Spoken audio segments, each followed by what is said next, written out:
This is the RCA Victor RP-178 78 RPM record changer.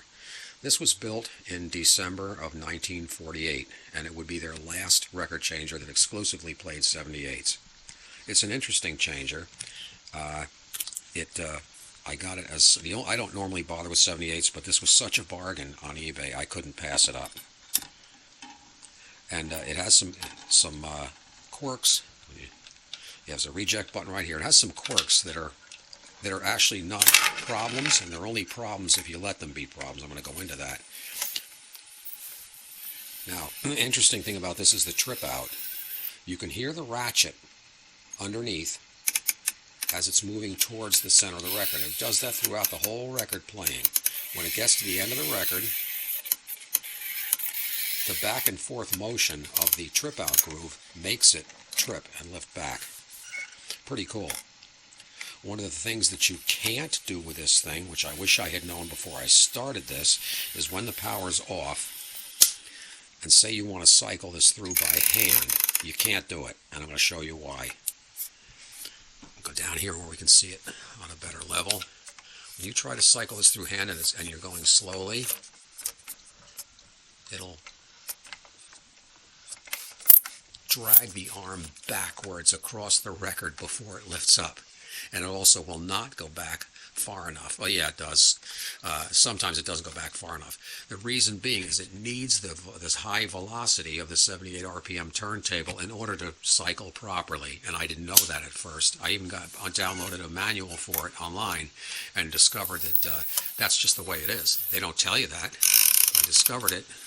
I mean, it works fine as long as you let it do everything on its own power. Now, another interesting thing I'll show you here, underneath it, I'll take this out of here, and I'll lift the record up off it. This has a rubber mat instead of the mouse fur, which was kind of unusual. This was produced during the same time that the RP-178 was produced, and as I said, this was their last 78 changer. Now underneath this thing, which is hard to see because it's so dark, it's dark in here and it's dark under here.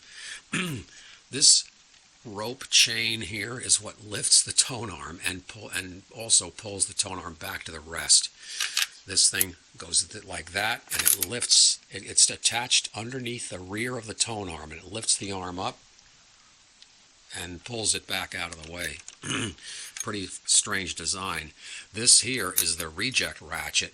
And as the arm travels in the record, that's the click you heard, as it goes into this ratchet here. Then when it kicks back, when the trip groove makes it go back and forth, it trips out and it starts the cycle all over again. This uses a rubber-faced cam wheel, just like the RP-190s do. And the rubber on this one was in excellent shape. This thing needed a drive wheel. And I found out that I could use the drive wheel from one of the RCA 45 RPM record players, which was which was really nice to find out. Otherwise, it would have been impossible to fix it because the other drive wheel was just totally shot. And it sits in the cabinet like this with the arm backwards.